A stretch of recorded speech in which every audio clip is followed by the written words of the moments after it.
এই জন্য দুনিয়ার জীবন হলো একটা পুঁজি। এই পুঁজিকে যদি আমরা কাজে লাগাতে চাই তাহলে এই পুঁজিতে একটি পুঁজি খাটাতে হবে এবং 3টি লোকসানকে বাদ দিতে হবে। একটি পুঁজিকে যদি আমরা যথাযথভাবে খাটাতে পারি এবং 3টি লোকসানকে যদি আমরা বাদ দিতে পারি তাহলে আশা করা যায় আফটার লাইফে গিয়ে আমার জীবনটি সুখী হবে, সমৃদ্ধ হবে, দৃঢ় হবে, স্থায়ী হবে এবং আনন্দময় জীবন চলবে। একটি জীবন যেটিকে আমার পুঁজি হিসেবে, লাভ হিসেবে, পুঁজি হিসেবে আমাকে কাজে লাগাতে হবে, সেটা হলো ঈমান। ঈমান হলো পরকাল জীবনের জান্নাতে যাওয়ার জন্য প্রথম নাম্বার পুঁজি। আল্লাহ তাআলা বলেছেন, কদ আফলাহাল মুমিনুন, মুমিনরাই সফলকাম।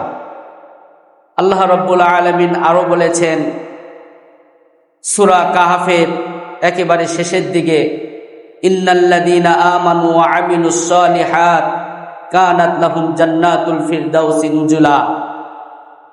যারা ঈমান এনেছে, নেক আমল করেছে, আল্লাহ রাব্বুল আলামিন তাদেরকে জান্নাতুল ফিরদাউসে প্রবেশ করাবেন। আল্লাহ তাআলা আরো বলেছেন, কি বলেছেন? ইন্নাল্লাযীনা আমানু ওয়া আমিলুস সালিহাতি উলাইকা হুম খায়রুল বারিয়া। নিশ্চয় যারা ঈমান এনেছে, ভালো কাজ করেছে মানুষের মধ্যে, তারাই হলো উৎকৃষ্ট মানুষ, তারাই হলো শ্রেষ্ঠ মানুষ।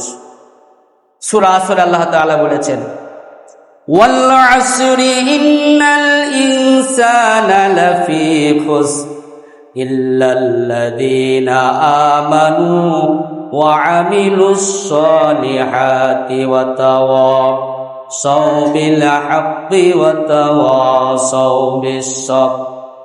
নিশ্চয় মানুষ ক্ষতিগ্রস্ত, সময়ের কসম, ইন্নাল ইনসানা লাফি খুসর, নিশ্চয় মানুষ ক্ষতিগ্রস্তের মধ্যে রয়েছে, ইল্লাল্লাযীনা আমানু, যারা ঈমান এনেছে, ওয়া আমিলুস সালিহাত, এবং নেক আমল করেছে, ওয়া তাওয়াসাউ বিল হক, মানুষকে হকের উপদেশ দিয়েছে, আর হকের উপদেশ দিতে গিয়ে যত বাধা বিপত্তির মুখোমুখি হয়েছে এই ক্ষেত্রে তারা সবর করেছে, ধৈর্য ধারণ করেছে। ঈমানদাররাই হলো পরকালের জান্নাতি। ঈমান ছাড়া নবীজি সাল্লাল্লাহু আলাইহি সাল্লাম বলেছেন, লা ইয়াদখুলুল জান্নাতা হাত্তা তুমিন, ঈমানদার ছাড়া কেউ জান্নাতে প্রবেশ করতে পারবে না।